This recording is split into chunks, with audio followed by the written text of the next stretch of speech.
Okay అన్న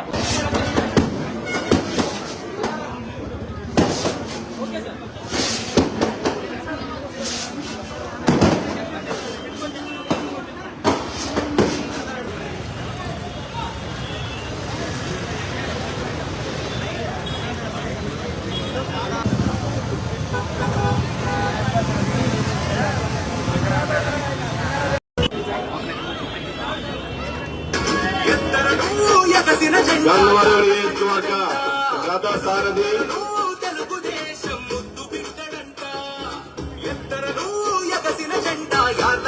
శాసనసభ్యుల వారు సభా ప్రాంగణంలోనికి ఇప్పుడే వచ్చి ఉన్నారు. వారికి నాయకులు కార్యకర్తలు అందరూ కూడా కూర్చున్నాం. అలాగే బాపులపాడు మండల అధ్యక్షులు దయాల్ రాజు గారిని వేదికను అలంకరించాలని కోరుచున్నాం.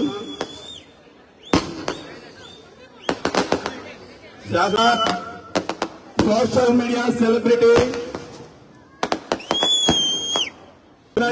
ఎవర్ లాస్టింగ్ డిక్టేటర్ వేయటం జరుగుతుంది. ఈ యొక్క కరతాన తొలుతో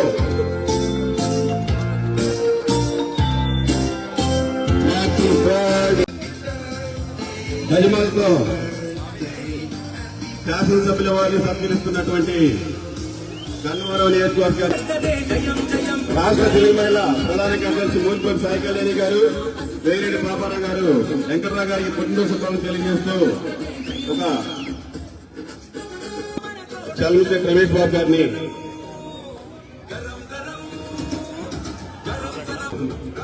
రాష్ట్ర బీజేపీ నాయకులు తొమ్మల అంజబాబు గారిని వేదికని అలంకరించాలని వస్తుంది.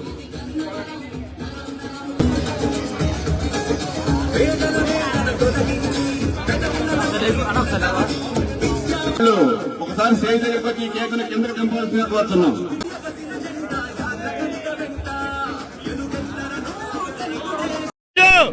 రాజేష్ ఇటు చూడు అలా మా ఆహ్వానాన్ని మన్నించి ఈ కార్యక్రమాన్ని ఇంతటి ఘన విజయంతో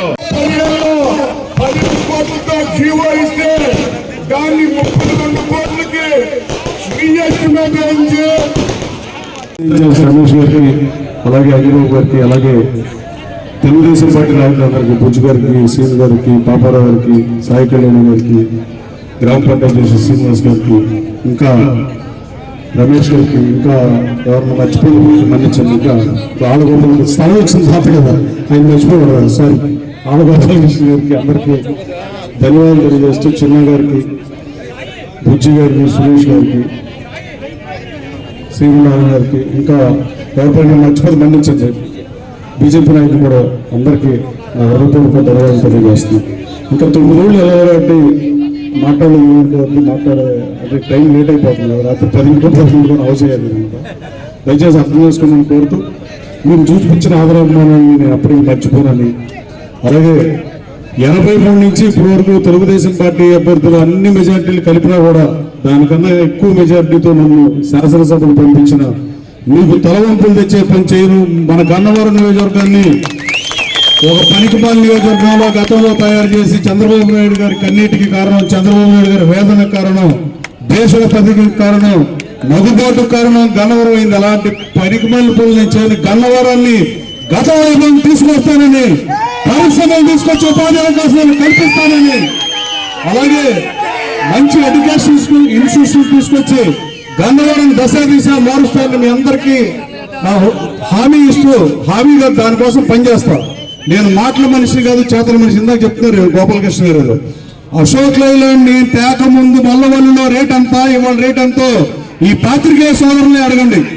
నిజాలు మీకు తేల్చే జర్నలిస్ట్ సోదరుల్ని ఈ సభాముఖంగా అడుగుతున్నా, దయచేసి మీరు నిజాన్ని రాయండి. 4 మాసాల క్రితం మల్లవల్లో ఎకరం పొలం ఎంత 1350 ఎకరాలు ఉంటే మొత్తం మొన్న కేబినెట్ లో చంద్రబాబు నాయుడు గారు 16,50,000 రూపాయలకి పాత వాళ్ళందరికీ ఇచ్చేసిన పరిస్థితి. రాబోయే కాలంలో 479 కంపెనీలు రావటం ఖాయం 1350 ఎకరాల్లో. ఇప్పుడు కేవలం 53 కంపెనీలు ఉన్నాయి, 28 పనిచేస్తున్నాయి. ఇంకా 179 అప్లికేషన్లు నా దగ్గర పెండింగ్ ఉన్నాయి. వాడు మిత్రుడు ఏపీఐసి చైర్మన్ గా నియమితులైన నా సోదరుడు, నాకు మంచి మిత్రుడు రామరాజు గారు పొద్దున వచ్చాడు నా దగ్గరికి. మా ఇంటికి వచ్చినప్పుడు చెప్పా ఇది పరిస్థితి అని చెప్పా. ఆన్లైన్లో 183 ఉన్నాయి, 4 ఉన్నాయి. అలాగే సుప్రీం సొల్యూషన్స్ 300 కోట్లు ఇన్వెస్ట్ చేస్తానంటున్నారు. ఈయనకు ల్యాండ్ లేదు, మనం ల్యాండ్ ఎత్తుకోవాలని చెప్పారు. ఒక 1500 ఎకరాలను తీసుకుని దాదాపు 3000 ఎకరాలతో మల్లవల్లి పారిశ్రామిక కారిడార్ ఈ ప్రాంత దశ దిశ మార్చబోతుంది. మచిలీపట్నంలో 1,00,000 మంది జనాభా ఉన్నప్పుడు మన ముఖ్యమంత్రి గారి మీటింగ్ లో ఉన్నారు. దేశంలో 2 మున్సిపాలిటీలు పురాతనమైనవి ఉంటాయి. 2 ఆంధ్రప్రదేశ్ రాష్ట్రంలో ఉన్నాయి. ఇప్పుడున్న ఆంధ్రప్రదేశ్ రాష్ట్రంలో భీమునిపట్నం కానీ మచిలీపట్నం కానీ. కానీ దురదృష్టవశాత్తు ఆ రోజున విజయవాడలో 7,000, 5,000, గుంటూరులో 7,000 జనాభా ఉంటే, జనసాంద్రత ఎక్కువ ఉన్నప్పుడే అభివృద్ధి సాధ్యం. అది కోకాపేట అని చెప్పినా, ఇంకోటి గచ్చిబౌలి అని చెప్పినా, మరొక ఇంకోటి చెప్పినా, డాలర్స్ అని చెప్పినా, దేశంలో పక్క దేశాల్లో ప్రపంచంలో ఎక్కడైనా ఇదే నిజం. రాబోయే కాలంలో మల్లవల్లి ఈ బాపులపాడు పట్టణ దశ దిశ మారుస్తుంది. ఎట్టి పరిస్థితి రాసి పెట్టుకోండి. ఈ 5 సంవత్సరాలు జరిగి తీరుతుంది. మన ముఖ్యమంత్రి గారు చెప్పారు, నేను కూడా చెప్పా, 2.5 సంవత్సరాల నుంచి పరిమితి ఇవ్వద్దు సార్. ఇంకా ఇండస్ట్రీ పెడదాం అనుకుని మనం అలాట్ చేసినాడు. ఏ పారిశ్రామికవేత్తని ఎంత మంచి స్టార్ట్ అయ్యి తీరాల్సిందే, లేకపోతే భూముల నుంచో వెనక్కి తీసుకుంటామని పెట్టమని చెప్పారు.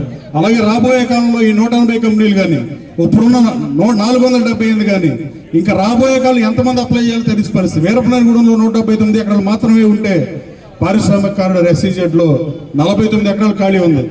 గుడ్ థింగ్ మీకు చెప్పదలుచుకుందంటే, గన్నవరంలో పారిశ్రామికవేత్తలే కొండేటి వెంకటేశ్వర అబ్బాయి, తెలుగుదేశం పార్టీ నాయకుల పిల్లలు కూడా స్థలాలు అడిగే పరిస్థితి. రాబోయే కాలంలో ఎట్టి పరిస్థితుల్లో గన్నవరాన్ని అభివృద్ధి దిశగా పరుగులు పెట్టించి, నేను 15,000 ఉద్యోగాలు ఇప్పి లేకపోతే ఓటు అడగనని చెప్పా. ఇప్పుడు కూడా చెబుతున్నా, 15,000 ఉద్యోగాలు అసలు నేను ఓటు అడిగేదాకా ఉండను. వచ్చే ఎన్నికల దాకా ఆగే ప్రసక్తే లేదు. రాబోయే 2.5-3 సంవత్సరాల లోపే 15,000 దాటిపోయి 20,000కి 30,000కి వెళ్తుంది.